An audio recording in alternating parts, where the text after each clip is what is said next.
Okay, हम लोग आगे बढ़ रहे हैं वचन में। बस मत्ती 21 1 से 9। नहीं, मैं पढ़ देता हूँ, मेरे पास समय कम है। मैं चाहता हूँ कि आप लोग इस मैसेज को अच्छे से सुन के जाएं।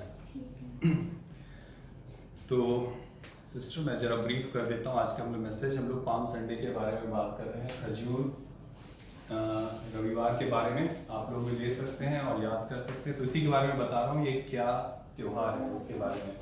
तो मैं बता रहा था कि आप लोगों में से, उन लोगों से पूछ लेता हूँ, आप लोगों में से कितनों को पता है कि सिंगापुर में आज है 28 मार्च, 2 दिन पहले था 26 मार्च। 26 मार्च 30 साल पहले सिंगापुर में कुछ हुआ था, बहुत ही खतरनाक हुआ था। आप लोगों को पता है क्या हुआ था? चांगी एयरपोर्ट में हुआ था, कुछ पता है? तो चांगी एयरपोर्ट में क्या हुआ था, एक प्लेन को हाईजैक कर लिया गया था। 4 आतंकवादी सिंगापुर में चांगी एयरपोर्ट में प्लेन को हाईजैक कर लिए थे और लोग वहाँ पर परेशान थे। उन लोगों को मरने की सिचुएशन आ गई थी। वो लोग सोच रहे थे अब हमें कौन बचा सकता है। फाइनली, मैं उतने कहानी में नहीं जाऊँगा, हम लोग पहले बात कर रहे थे, फिर उनको वहाँ से बचाया गया। तो आप लोगों को उसके बारे में नहीं पता है। क्यों नहीं पता है? क्योंकि किसी ने आप लोगों को बताया नहीं, और आगे भी अगर आप लोग दूसरों को नहीं बताएंगे, नहीं पता होगा। उसी तरीके से परमेश्वर के वचन में भी बहुत सारी बातें हैं, अगर हम लोग उसको पढ़ेंगे नहीं, बताएंगे नहीं, तो पता नहीं चलेगा। उसी तरीके से हम लोग आज खजूर रविवार के बारे में मैं आप लोगों को बता रहा हूँ। तो जैसा वो फ्लाइट में हुआ था, आतंकवादी लोग घेरे थे, वैसा ही कुछ परमेश्वर के वचन में भी बताया गया है कि इजरायलियों के साथ हुआ था। इजरायली लोग बंधुआई में चले गए थे, मतलब बंधन में चले गए थे मिस्र में, और वहाँ से परमेश्वर उनको निकाल के लाता है। और जब निकाल के लाता है तो उनके ऊपर विपत्ति डालता है, एक एक करके। राजा का हृदय कठोर हो जाता है। राजा कहता है मैं इनको नहीं छोड़ूंगा।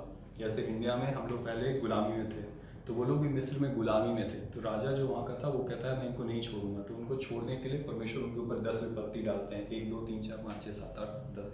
10वीं विपत्ति होती है कि स्वर्गदूत जाकर जितने घरों को देख रहा है, वो शाम को इधर से गुजरेगा और हर घर में से जो पहला उठा है, मतलब पहला बेटा जो है, उसको मार दिया जाएगा। स्वर्गदूत उसको मार देगा। और अगर आपके घर के चौखट पे मेमने का लहू लगा हुआ है, तो उस घर में नहीं मारेगा किसी को। इस तरीके से जाता है, और सभी लोग, मिस्र के जो राजा के लोग होते हैं, वो लोग, उनके घर में वो हो जाता है, मातम छा जाता है। तो फिर राजा कहता है ठीक है अब चले जाओ। जब वो चले जाते हैं तो जाने लगते हैं, तो आगे उनके पास लाल समंदर आता है, कैसे क्रॉस करें। और उसी समय राजा का मन जो है बदल जाता है। वो कहता है अब इनको पकड़ के लाओ वापस। तो कैसे बचाता है? तो फिर राजा परमेश्वर उसमें मिस्र में लाल समंदर को 2 भाग कर देता है। लोग वहाँ से निकल जाते हैं, और फिर जब राजा के सैनिक उसमें जाते हैं, समंदर वापस से मिल जाता है और वो लोग बह जाते हैं उसमें। तो ये पूरा कुछ हुआ था। तो इसी चीज़ को याद करने के लिए परमेश्वर कहते हैं याद करना जैसे मैंने तुम्हें बंधुआई से, बंधन से, गुलामी से बचा के लाया था, और इसको अपने बच्चों को बताना। और इसको, तो ये होता है फसह का परिवार, फसह का त्यौहार। तो उसी चीज़ को याद करने का फसह का त्यौहार, मगर वो पाम संडे नहीं है, ठीक? तो फसह जो पास ओवर है, मतलब इंग्लिश में बोलते हैं पास ओवर, मतलब पास, जैसे ना मैं इधर से पास कर रहा हूँ, तो पास ओवर। तो जो स्वर्गदूत थे वो पास करते हैं वहां से, उस जगह से वो पास करते हैं ऐसे ऐसे। तो वो पास करने का त्योहार है, उसको याद, उस वर्ड से बना है पास ओवर। फसह मतलब यहाँ इस गुजरना, यहाँ से गुजरने का। तो उसमें जो स्वर्गदूत लोग जो है वहाँ से गुजरते हैं, और जिनके घरों के ऊपर मेमने का लहू नहीं लगा रहता है, उनके घरों में पहला बेटा जो है मर जाता है। तो इस चीज़ को याद करने का फसह का त्यौहार है। इसको जब हम लोग याद करने के बारे में है कि मिस्र की गुलामी से कैसे परमेश्वर तुम्हें निकाल के लाए थे, और उस दिन जब सभी लोगों के घरों में मृत्यु हुई थी, तुम्हारे घर में नहीं हुई थी, और फिर कैसे मैंने तुम्हें लाल समंदर से पार करके निकाला। तो ये जो पूरा जर्नी है, कैसे पास ओवर, कैसे मैंने तुम्हें पास, जब एंजल्स आए थे, बेसिकली पास ओवर है जब एंजल्स वहाँ से गुजरे, स्वर्गदूत गुजरे, तुम्हारे घर में मृत्यु नहीं हुई, दूसरों के घर में मृत्यु हुई, और मेमने का लहू लगा हुआ था। इस चीज़ को याद करने का त्यौहार है, ठीक है? बस इतना था फसह का त्यौहार। और हम लोग आगे मेन वचन में बढ़ते हैं। मत्ती 21 1 से 9 मैं पढ़ दूंगा। और तो उसमें लिखा है, जब वे यरूशलेम के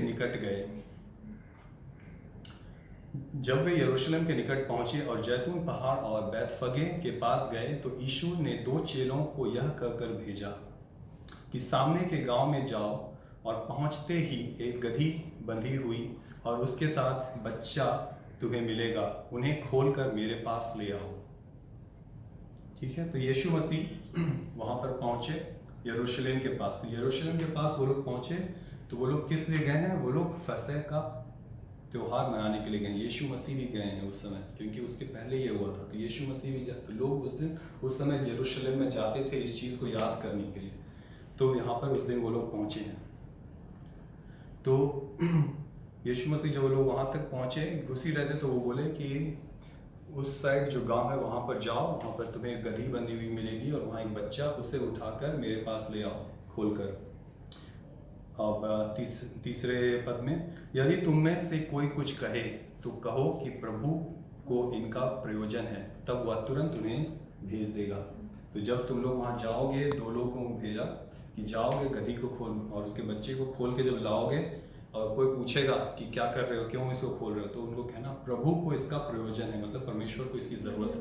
और फिर आगे 4 में लिखा है, तो वह तुम्हें उन्हें तुरंत भेज देगा, इसलिए ठीक है, तो उनको छोड़ देगा। यह इसलिए हुआ, तो ये जो चीज़ हुआ, परमेश्वर ने इनको कहा ऐसा, और ये सब क्यों हुआ? यह इसलिए हुआ कि जो वचन भविष्यवक्ता के द्वारा कहा गया था पूरा हो। तो वचन में, बाइबल में अगर आप पढ़ेंगे जकरिया 9:9 में, तो उसमें यही चीज़ लिखा हुआ है। जल्दी से मैं पढ़ दूंगा।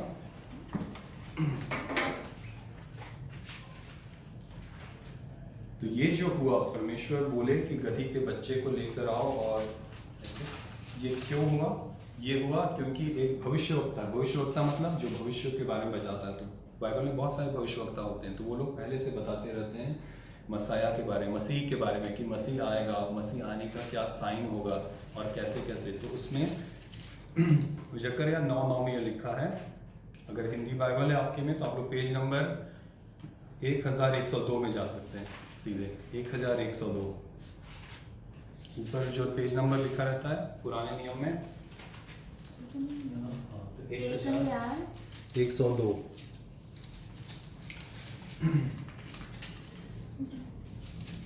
तो उसमें यूँ लिखा है, हे सियोन बहुत ही मगन हो, हे यरूशलेम जय जयकार करो, क्योंकि तेरा राजा तेरे पास आएगा। वह धर्मी और उद्धार पाया हुआ है, वह दीन है और गधे पर, वरन गधी के बच्चे पर चढ़ा हुआ आएगा। मिला सिस्टर? नहीं, 1102। 1102 1000 आ गया। नहीं, 1002 नहीं, 1102 और चाहिए 1113, 1110,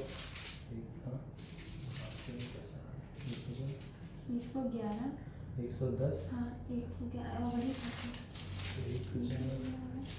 1102, हाँ 1100। ठीक है, तो उसमें जो है, अगर आप लोगों को मिल जाता है, पढ़े, नहीं तो मैं पढ़ दे रहा हूँ, हम लोग टाइम भी देखेंगे। तो उसमें जो है वो लिखा है, तो जो भविष्यवक्ता उसने पहले से भविष्यवाणी कर दी थी कि जो तुम्हारा उद्धार करने वाला आएगा। 1102 सिस्टर, 1102। ठीक है। तो उसने पहले ही बोल दिया था कि तुम्हारा उद्धार करने वाला जो है वह दीन है और गधी पर, वरन गधी के बच्चे पर चढ़ के आएगा। तो अब यहाँ पर मत्ती में हम लोग पढ़ रहे हैं, कोई नहीं सिस्टर, मत्ती में आ जाइए जो पहले बताया था। तो यीशु मसीह ने कहा कि गधी के बच्चे को लेकर आओ। तो यहाँ लिखा हुआ, यह इसलिए हुआ कि जो वचन भविष्यवक्ता के द्वारा कहा गया था पूरा हो, कि सियोन की बेटी से कहो, देख तेरा राजा तेरे पास आता है, वह नम्र है और गधे पर बैठा है, वरन लादू के बच्चे पर। तो पहले ही भविष्यवक्ताओं ने कह दिया था इस तरीके से उद्धार करने वाला आएगा, उद्धार करता आएगा, और आज यीशु मसीह कह रहे हैं गधे के बच्चे को लेकर आओ ऐसे। तो ये वो भविष्यवाणी जो पहले की गई थी अब पूरी हो रही है। 6 में, चेलों ने जाकर, अब मत्ती में है सिस्टर ना? हाँ, चेलों ने जाकर जैसा यीशु ने उनसे कहा था वैसा ही किया। मतलब क्या किया? वो लोग गए, गधी के बच्चे को देखा, खोल के ला रहे थे, लोगों ने पूछा, उन्होंने जवाब दिया, ऐसा वैसा ही किया। अब नंबर 7, वह गधी और बच्चे को लाकर उन पर अपने अपने कपड़े डाले और वह उन पर बैठ गया। मतलब यीशु मसीह उतर, तो लोगों ने क्या किया? गधी के बच्चे के ऊपर अपने अपने कपड़े डालने लग गए। तो ये बता रहा है, दिखा रहा है कितना वो लोग आदर करते थे। तो डाल दिया कपड़े वगैरह और यीशु मसीह उस पर बैठ गया। और बहुतेरे लोग अपने कपड़े मार्ग पर बिछाए। जस्ट इस रोड को देख लीजिए, सोचिए जहाँ से यीशु मसीह गद्दी पर आ रहा है और रोड दिख रहा है, यहाँ पर लोग अपने कपड़ों को भी डाल दे रहे हैं, बिछा दे रहे हैं। बहुतेरे लोग अपने कपड़े मार्ग पर बिछाए और लोगों ने पेड़ों से डालियां काट कर मार्ग पर बिछाई। तो पेड़ों में से डाली वगैरह काट के भी बिछा दी है कि यीशु मसीह की गद्दी जब जा रही गद्दी ऐसे तो उस कपड़े के ऊपर या पत्तों के ऊपर होगा। तो एक पत्ता जो वो लोग काट के डाले थे वो है खजूर का पेड़ का पत्ता। तो इस तरीके से हम लोग इसको याद करते हैं। तो ये उस दिन हुआ था। और जो भीड़ आगे आगे जाती और पीछे पीछे चली आती थी, मतलब यीशु मसीह जब जा रहे हैं तो बीच में कुछ भीड़ आगे भी है, कुछ भीड़ पीछे भी है, और इस तरीके से वो लोग यहाँ से गुजर रहे हैं। और जो भीड़ आगे आगे जाती थी और पीछे पीछे चली आती थी, पुकार पुकार कर कहती थी। तो भीड़ के लोग क्या कह रहे हैं? पुकार पुकार कर कह रहे हैं कि दाऊद की संतान को होसन्ना। आज हम लोग गाना भी गा रहे थे, होसन्ना, तो यही है, होसन्ना, दाऊद की संतान को होसन्ना। धन्य है वह जो परमेश्वर प्रभु के नाम से आता है, आकाश में होसन्ना। तो लोग कह रहे हैं दाऊद की संतान को होसन्ना। सब लोग बोलेंगे एक साथ, होसन्ना, होसन्ना। धन्य है प्रभु का नाम, धन्य है प्रभु, धन्य है वह जो प्रभु, धन्य है वह जो प्रभु के नाम से आता है, आकाश में होसन्ना। तो लोग होसन्ना होसन्ना के नारे लगा रहे थे। तो ये जो है, ये कहते हैं कि यीशु मसीह की वो है, मतलब राजा के रूप में वो एंटर कर रहे हैं यरूशलेम में, और इस चीज़ को लोग सेलिब्रेट करते हैं। तो ये है वो खजूर रविवार, जब हम लोग याद करते हैं कि हमारा उद्धार करता आ रहा है हमारा उद्धार करने के लिए, और उस चीज़ को याद करके लोग याद कर रहे हैं और कह रहे हैं होसन्ना होसन्ना होसन्ना, उसको याद कर रहे हैं। तो उस चीज़ के ये है हमारा जो पाम संडे। तो पाम संडे में अब जो है, इसमें हम लोग हिंदी में ही बाइबल में अच्छा लिखा हुआ है,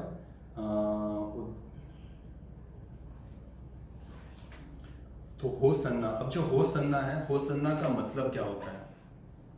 ठीक है, तो होसन्ना का मतलब बहुत सारी दो चीज़ आप लोग पढ़ेंगे। होसन्ना का एक लिखा हुआ है प्रेज, मतलब जय जयकार, दाऊद की सन्ना का जय जयकार। धन्य है वो प्रभु जो, धन्य है वो जो प्रभु के नाम से आता है, आकाश में जय जयकार, एक होता है। मगर इसका दूसरा मतलब जो होता है वो होता है, वो हम लोग अगर बाइबल खोलेंगे, तो मत खोलिए क्योंकि टाइम कम है, मैं खोल देता हूँ। जो हम लोगों को मिलेगा भजन संहिता 118 में, ठीक है, भजन संहिता 118, 25 और 26 में। यहाँ पर जो लाइन हम लोगों ने पढ़ा वही लिखा हुआ है। अब उसको देखिए क्या लिखा हुआ है। हे यहोवा बिनती सुन उद्धार कर। क्या लिखा हुआ है? हे यहोवा बिनती सुन उद्धार कर। उद्धार कर का मतलब क्या होता है? सिस्टर आप बहुत थकी हुई लग रही हैं, ठीक है। हे यहोवा बिनती सुन उद्धार कर, मतलब हमें बचा, उद्धार कर, बच्चा। हे यहोवा बिनती सुन सफलता दे।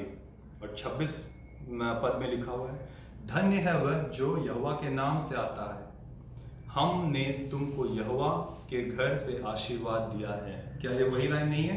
धन्य है वह जो यहोवा के नाम से आता है, ये वही लाइन है, धन्य है वह जो यहोवा के नाम से आता है। और उसके पहले क्या लिखा हुआ? हे यहोवा विनती कर उद्धार कर। तो होसन्ना का एक मतलब होता है उद्धार कर, हमें बचा। और इसका जो इंग्लिश में और इसका सही ट्रांसलेशन होगा उसका है हमें बचा और अभी बचा, इस समय बचा, ठीक है। तो जिस तरीके से जो लोग बंधुआई में थे वो लोग भी कह रहे थे हमें बचा, हमें बचा। इस समय हम लोग भी, आप लोग इस समय अपने अपने सिचुएशन में सोचेंगे, बहुत सारी चीज़ें होंगी, लोग बोलेंगे हमें बचा, हमें बचा। और फिर उस समय जब सोचिए कि सब आप लोग अपने अपने घर में रहते हैं, जस्ट यहीं सोचिए हमारे अलग अलग घर में हम लोग सब रहते हैं और हम लोग के अलग अलग परेशानी है। कोई हो सकता है बीमार है, कोई हो सकता है क्या है, सोचिए पैसे नहीं है, और क्या हो सकता है, कोई हो सकता है घर में लड़ाई झगड़ा चल रहा है। तो सबके घर में अलग अलग प्रॉब्लम है। और कुछ लोग हो सकता है कि कोई बहुत ही पापी है, और परमेश्वर के वचन में लिखा है पाप की सजा मृत्यु है। तो पापी है, कोई परेशान है, कोई बीमार है, कोई घर में लड़ाई है, कोई पैसे की कमी है, इस तरह के सभी लोगों का है। और जब वो लोग सोच रहे हैं कि हमारा उद्धार कौन करेगा, इस समय हम लोग इस समय हमारा सबका उद्धार अलग अलग है। उद्धार हमें पापों से उद्धार, मतलब बचाएगा कौन, कौन हमारा बचाने वाला कौन है? तो उस समय जब सोचिए कि यीशु मसीह आता है, वो लोग याद करते हैं कि गधी के बच्चे में सवार होकर कोई आएगा, तो वो लोग याद करते हैं कि ये जो इस समय आ रहा है यही है वो जो हम लोगों का उद्धार करेगा। तो वो लोग को याद हो जाता है और वो लोग कहते हैं दाऊद की सन्ना हो धन्य है वह जो प्रभु के नाम से आता आकाश में। तो वो लोग जान गए कि यही हमें बचाने के लिए आ रहा है और इसी समय आ रहा है। और जब सोचिए कि आप लोग सब अपने अपने परेशानियों में हैं और जो आप लोग का उद्धार करता आ रहा है, तो आप लोग खुश होंगे या नहीं होंगे? खुश होंगे। तो वही खुशी के साथ वो लोग कह रहे हैं कि आ गया हमारा बचाने वाला, आ गया हमारा बचाने वाला आ गया। और वो लोग अपने कपड़ों को डाल रहे हैं, पत्तों को डाल रहे हैं। तो वही पाम संडे। तो आज के दिन भी इस समय जब पाम संडे हम लोग 2021 में जब सेलिब्रेट कर रहे हैं, तो हम लोग उसको कैसे याद कर सकते हैं? हम लोग अपनी अपनी चीज़ों को याद कर सकते हैं। हम लोगों को किस चीज़ से बचाने की ज़रूरत है? हम लोग परमेश्वर कहते हैं परमेश्वर हमें बचा और आज बचा, और जो परमेश्वर आ रहा है तो उस चीज़ को याद करके खुशी से बोलें वो सन्ना, परमेश्वर हमें बचा, इस समय हमें बचा, और इस तरीके से याद कर सकते हैं। और उसके बाद इस चीज़ को आगे जो है ना, ये केवल यहीं पर ख़त्म नहीं होता है। परमेश्वर को लोग कह रहे हैं हमें बचा, हमें बचा, हमें बचा। तो परमेश्वर उनको बचाते हैं, और कैसे बचाते हैं वो आगे होता है, और फिर गुड फ्राइडे में होता है, और जाकर ईस्टर में होता है। आप लोग पूरी कहानी जानने के लिए फिर से आइए, पूरा बताएंगे। तो फ्राइडे की सर्विस भी है सिस्टर, 5 से 6 आप लोग आ सकते हैं गुड फ्राइडे। तो परमेश्वर में वेरी समरी में जल्दी से बता दूंगा। तो लोग कहते हैं हमें बचा, पाप से बचा, हमें कहता है बीमारी से बचा। किसी किसी घरों में क्या होता है, कर्स होता है, श्राप होता है, बहुत तरीके का श्राप होता है। इंडिया में भी बहुत सारे देखे हैं। इवन कुछ लोगों में तो ऐसा होता है कि जो बच्चा जन्म लेता है उसका हाथ कुछ ऐसा होता है, परिवार में पूरा वो चलता रहता है, 1 जन्म 2 जन्म, वैसे ही तो एक कर्स लगा रहता है, वो चला रहता है। तो लोग कहते हैं हमें कौन बचाएगा इस पाप, इस श्राप से? कोई कहता है हमारा पाप, मैंने पाप कर दिया उस समय, लेकिन आज मैं उससे माफ़ी चाहता हूँ, कौन मुझे बचाएगा? मैं बीमार हूँ, कौन मुझे चंगा करेगा? तो यीशु मसीह आ रहे हैं और वो हम सबों को इन सभी चीज़, और कुछ लोग, और मृत्यु, सबसे बड़ा डर होता है हम लोग को मृत्यु का। एक दिन हम तो सब मरने वाले हैं, उसका क्या, उससे हमें कौन बचाएगा? तो यीशु मसीह आ रहे हैं और हम लोग को इनसे बचाएंगे। और इन सबको बचाएंगे तो कैसे बचाएंगे? वो है, तो इसी पाम संडे के बाद, इसी खजूर के बाद उस चीज़ में परमेश्वर चले जाते हैं बचाने के लिए। मैं जल्दी से एक एग्जांपल दूंगा कि एक पापी है, बहुत पापी है, पाप की सजा मृत्यु है, उसको मरना है। अब उसको मरना है, उसको सजा दे दिया गया है कि तुमने जो पाप किया है तुम्हें मरना है।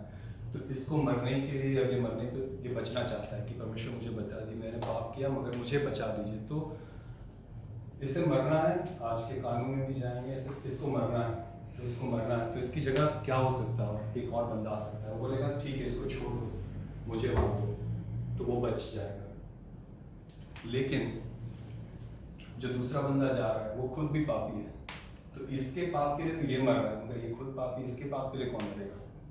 इस तरीके से जब हम ढूंढते जाएंगे, संसार में सभी लोग पापी हैं, तो हमारे पापों के लिए कौन मरेगा? तो इसीलिए यीशु मसीह हम लोगों के लिए मरते हैं, क्योंकि यीशु मसीह पाप रहित है, वो पाप से जन्म नहीं लिए। हम लोग सब आदम की संतान है, तो पाप हम लोगों के सब में अपने आप आ गया है, पाप का बीज। मगर यीशु मसीह का जन्म हुआ था पवित्र आत्मा से, उनके अंदर पाप, आदम का बीज नहीं आया था, तो पहले ही वो पाप नहीं। और उसके बाद जब वो संसार में रहे, उनके ऊपर भी बहुत सारे वो टेम्पटेशंस आए, पाप करने के जो है ना, लड़ाई झगड़ा ये, मगर वो कभी कुछ नहीं करे लोगों को बुरा, तो वो पाप नहीं करे। लेकिन फिर भी वो सबों के पापों के लिए, हम सबों के पापों के लिए मर जाते हैं। ऑफ करना है,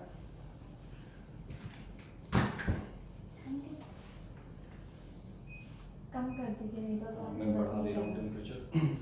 तो यीशु मसीह जो है सबके लिए पाप के लिए मर सकता है, लेकिन किसके लिए? तो यीशु मसीह हम सबों के पाप के लिए मर जाते हैं, क्योंकि वो पाप रहित हैं। तो वो उस तरीके से हमारे पाप से हमारा उद्धार होता है। फिर किसी को बीमारी है, तो बीमारी से चंगाई के लिए, बीमारी से चंगा, तो यीशु मसीह हमारे ऊपर, अपने ऊपर सबों को, बीमारियों को ले लेते हैं, उस पीड़ा को ले लेते हैं, उस पेन को ले लेते हैं। और आगे जब हम गुड फ्राइडे में जाएंगे, कैसे उनको मारा गया था, तो जब वो वचन में लिखा है उसके मार खाने से हम चंगे हो गए, और किसी के मार खाने से नहीं, यीशु मसीह के मार खाने से चंगे हो। और फिर है श्राप, श्राप का बंधन, कैसे श्राप से छुटकारा। तो यीशु मसीह सबों का श्राप अपने ऊपर ले लेते हैं, सभी वो श्राप अपने ऊपर ले लेते हैं, और जब वो ले लेते हैं तो हमें श्रापों से छुटकारा मिलता है। उसी तरीके से और फिर बीमारी हो गया, बंधन, जो भी पाप क्षमा, सबों के लिए यीशु मसीह उस क्रूस पर चढ़ा अपने आप को बलिदान कर देते हैं। तो जान लीजिए कि जब एक बंदा जो है झूठ बोलता है उसकी सजा क्या होगी। ये करता है क्या सजा होगी। तो हम सबों के पापों का रंग इतना कुछ है, हम सबों। तो जब यीशु मसीह को मरना जब हो जाते हैं तो उसके लिए जब आप लोग बाइबल में पढ़ेंगे, गुड फ्राइडे को मैं चाहता हूँ कि हम लोग पढ़ेंगे उसको लाइन से, क्या क्या चीज़ वो लोग हम अपने ऊपर लिए, किस तरीके की वो बहुत ही दर्दनाक मृत्यु और क्रूस पर जब वो चढ़ाए जाते हैं, जबकि उन्होंने पाप नहीं किया। क्योंकि हम लोग के पाप इतना कर रहे हैं और इसके लिए जब वो हमारे लिए अपने आप को बलिदान कर रहे हैं तो उसकी सज़ा भी बहुत कड़वी है। और वो अपने आप को क्रूस पर बलिदान कर देते हैं ताकि हमारे पाप क्षमा हो, ताकि हमारे बीमारी से हमें चंगाई मिले, ताकि श्राप से हमें चंगाई मिले। और उसके बाद क्या है, हम लोग बात कर रहे थे मृत्यु का डर। और सबसे पहले जब पाप की सज़ा लिखा है मृत्यु है, यीशु मसीह को मरना तो ज़रूरी है, इसलिए वो अपने आप को हमारे लिए बलिदान कर देते हैं ताकि उनके यीशु मसीह के मरने के द्वारा, हमारे पापों को अपने ऊपर लेने के द्वारा हमारे पाप क्षमा होते हैं। तो आज भी जो हम लोग इस चीज़ को अंगीकार करते हैं, तो यीशु मसीह में मानता हूँ कि आपके मार खाने के द्वारा आपने मेरे पापों के लिए अपने आप को बलिदान किया, तो हमारे पाप उस चीज़ से क्षमा होते हैं। और फिर हम लोग क्या जानते हैं, गुड फ्राइडे यीशु मसीह क्रूस पर हमारे लिए अपने आप को बलिदान करते हैं। मगर तीसरे दिन क्या होता है, वापस वो मृतकों में से जी उठते हैं। और जब वो जी उठते हैं तो वो दर्शाता है कि वो मृत्यु के ऊपर भी विजयी है। तो हम उनको मृत्यु से भी, जो कहता है उद्धार कर, होसन्ना उद्धार कर, तो मृत्यु के ऊपर भी वो जय हो जाते हैं। तो इन सभी चीज़ों को यीशु मसीह को यह कि हमें बचाने आते हैं और कैसे बचाते हैं, और क्रूस पर अपने आप को हम लोगों के बलिदान कर देते हैं। और जब वो तीसरे दिन मृतकों में से जी उठते हैं तो वो हमें बताता है कि अगर हम इस चीज़ को विश्वास करते हैं तो उसके द्वारा हमारे प्यास में अनंत जीवन है। मृत्यु हमारा कुछ नहीं कर सकती, मृत्यु के बाद भी हम अनंत जीवन के सहभागी होंगे, इस विश्वास के द्वारा कि यीशु मसीह ही वो नाम है। यीशु मसीह ने हमारे लिए अपने पापों को दे दिया और यीशु मसीह मृतकों में से जी उठे हैं। और जब हम इस चीज़ को विश्वास करते हैं तो हम जानते हैं एक दिन हम भी मृतकों में से जी उठेंगे। तो ये आज का हमारा वचन था। आइए हम लोग जल्दी से प्रार्थना के साथ एंड करेंगे। थैंक यू जीसस, धन्यवाद यीशु।